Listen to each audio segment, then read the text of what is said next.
ఒరే రంగా, ఏమిట్రా రాము, ఈ ఇల్లు వంశీని ఉంటావా?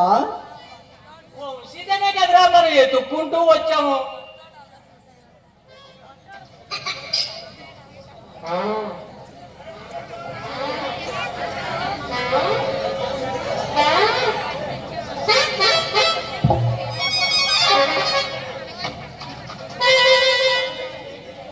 ఇల్లు చూస్తే భలే ఉంది. ఎంత డబ్బు ఎలా సంపాదించి కట్టడం? వాడు మహా కేటుగాడ్రా, రాత్రులు బ్యాంకు కొడతాడేమో నాకు డౌట్ రా. నీ బొంద దొంగ పల్లెకు దొంగలు పట్టుకొని మూకం కూడా బీటి మీద రాత్రి దొంగలు పట్టుకొని ఉదయం టైము ఆ స్కూల్లో చాక్లెట్లు చిల్లర బుద్ధులు అమ్ముకునే సన్నాసోడు అనుకుంటాను వంశీ గారు. దేవుడు రా.